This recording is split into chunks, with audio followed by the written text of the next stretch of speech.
Hello and welcome back to Jack's Hobby Station. Today I will be building a bridge diorama for my 1/35 scale LEV AT. Now I will be completely honest with you, the main base that you're seeing right now is just garbage, complete and utter garbage later on to this video. I mean, you will see at the end of this video that the main riverbed just ruined the main base. But even then the grass was all messed up and I just need to do a lot more experimentation with dioramas. I need to get more experience done with them, especially with static grass and with painting the static grass and then doing the groundwork and everything. So I might be doing it off camera. I might be doing it on camera.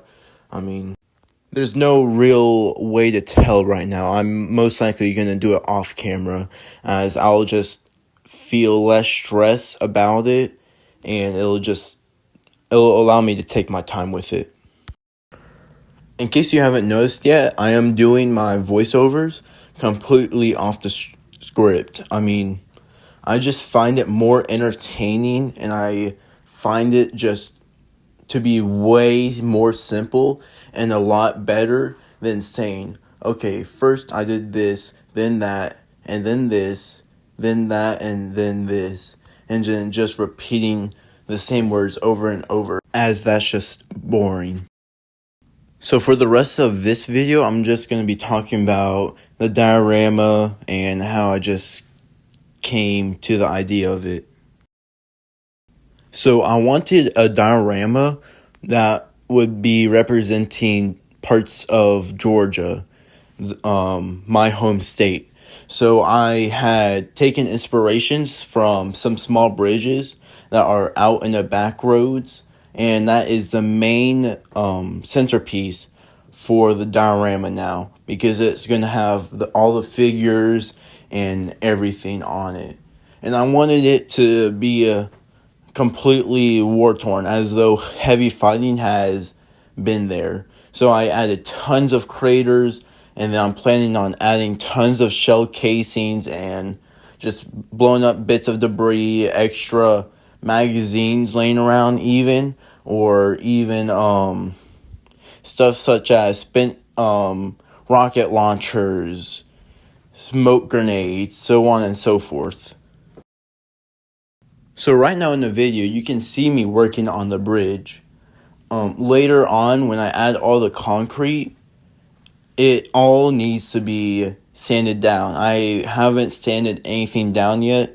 I was planning on using some liquid mask on top of the concrete to add the center dividers and everything, which just ripped out the concrete effects. And even then, it is way too rough, and I need to sand everything down.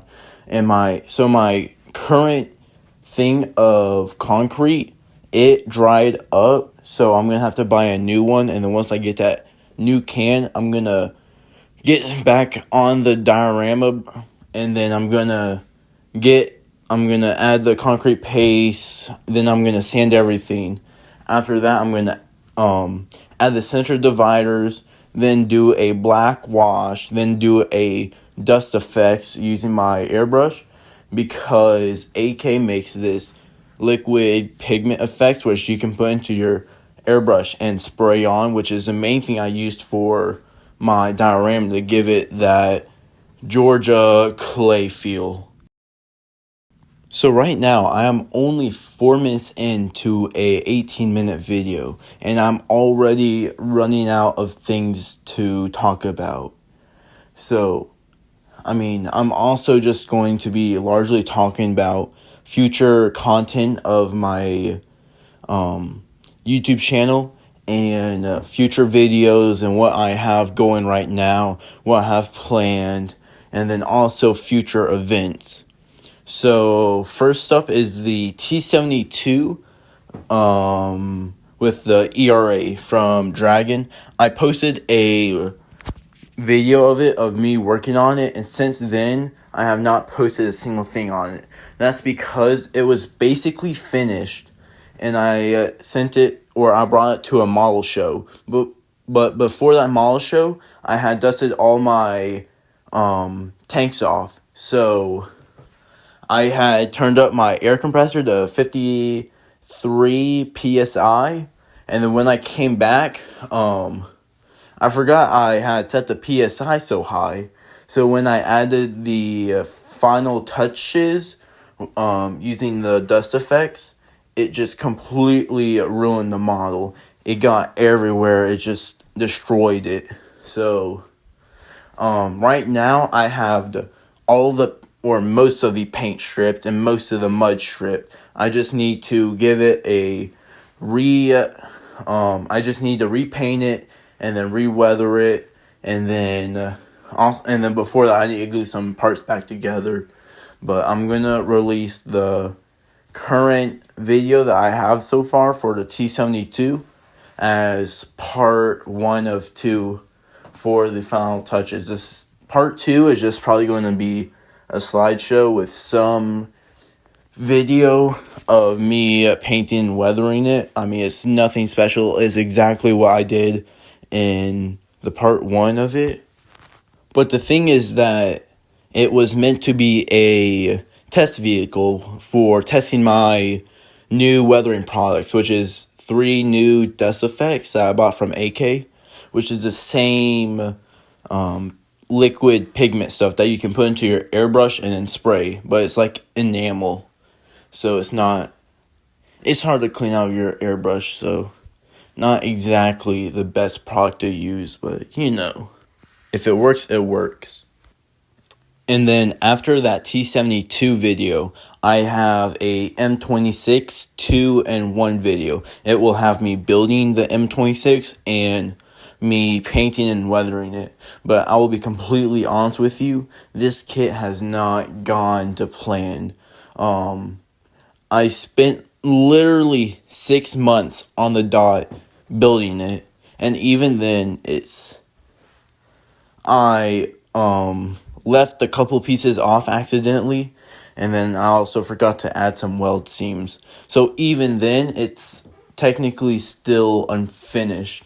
But the main reason why it took so long to build is just it started off with school ending and having to do finals, and then me just having to burn out from modeling and not wanting to work on it. And then halfway through summer, I had a summer job. I mean, I made a good bit of money from it, but I just had no energy or time to work on it except for the weekends. And then 1 or 2 weeks before a model show at the Armor and Cav Museum, I finished building it, and then I got ready to paint it. I painted everything, and then started weathering it, but I made a few crucial mistakes with painting. First off, the PSI was completely offset again, I'm pretty sure. If I remember right, it was again 53 PSI. It was because I was dusting off a model. No, I was dusting off the M26 like the night or two before, because I went to my first ever model club meeting, and I wanted to dust it off really quick and get it nice and pretty for the club meeting. And then the next day or two, I went to go paint it, and then once I finished painting everything, I realized that I painted everything with 53 PSI. So it has a coarse texture because of the paint, and then on top of that, there's dust that's trapped on the model or under the paint on the model, which I'm pretty sure is just from hair and stuff from my cats and dogs landing in my paint booth for no reason. They like to shed all their hair into my paint booth, which is just messy for me. But then even during building, I had a few building errors. The hatches could not even be opened without having to do some sort of editing to it. And then I had to add some extra details to the main hinge that the hatches are on. And then I also had to destroy a bit of the turret ring because on every tank model there's 2 little pieces that interlock it to the upper hull, the turret to the upper hull, and the rear piece that that's the opening for one of the two pieces was just completely jank, and then also the firewall between the engine and the fighting compartment was also just, it also screwed with the positioning of the turret pieces as well. But now I'm doing weathering. It's turning out better. It could use a lot better of work. I mean, it could just be a lot better in general, because I also messed up with tarps during building, and I just got tired of messing with tarps, so then I just used the crappy ones, and I didn't care about changing them up or whatnot. And then next, either I can have this as a nice general stopgap video or for my 1000th subscriber video. I have a personal military collection, which I love it every single day. I look at it, I love everything about it. So I could just do a video of going through everything, explaining the history behind the things that I know the history of, and just explaining how I got it, maybe, and just showing it off and just showing off pieces of history. Like, I have a great friend who works on helicopters at Fort Benning, now Fort Moore. He gave me his, great grandfather or great grand godfather, or his great or his godmother's father. No, it was his godmother's father's belt from World War One, because her father fought in World War One. So I have his belt and then his pin, both from that era. And then I got a World War One U.S. belt with ammo patches from a local antique store, which has a decent amount of military items, but the prices aren't exactly that well. And then to go along with the World War One stuff, I have a World War One American Doughboy helmet, which I got for like $45, which is, I mean, it's not the best condition, but I love it either way. And then possibly the rarest piece of my collection is a 1953 to 56 or something like that West German border guard helmet. I got it from a guy like 20 minutes away from me for $50. He renovates houses, and they found it in a house and they were allowed to take it, so he was just selling it on Facebook Marketplace, and I was lucky enough to live 20 minutes away and to have $50. And then another future video, which I have planned out, is a blown up Russian APC/IFV, which I'm going to have it, of course, in the Ukraine conflict, but I'm going to do my best at making it look destroyed, just as a proof of skillish, because I've been doing off and on in terms of my skill, which, I mean, I just want a model to show that that I'm actually good and not shown by my M26 or some very old model like my P40 that I did in a live stream. And then a very special opportunity for me.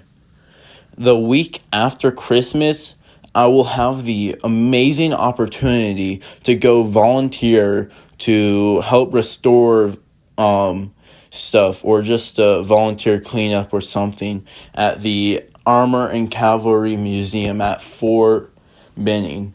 The thing about it is that my dad or my adult has to be with me, and then I also have to sign a contract, but the contract is the easy part. It's having to be 18 years or older to get on base, and then being a minor, I need a adult or guardian with me while there. And my dad, I mean, he can't be there all day, so we're only going to do it for one day, unfortunately. But if I get any access to post anything, I will. So make sure to keep your eyes open on any videos popping up about me volunteering there. I'm sorry for putting you through all that talking, but I mean, it's just about future projects, what's coming up, current videos that I'm trying to finish, and so on and so forth. But thank you for watching, and this is basically the end of the video because the rest of it is just not really useful at all. So, thank you for watching, and have a great day. See ya. Just really quick, I forgot to mention that the LEV-AT actually won for junior scale modelers at the Armor and Cap Museum earlier this year in like October. So, or no, it was November 2nd. That was when the model show was.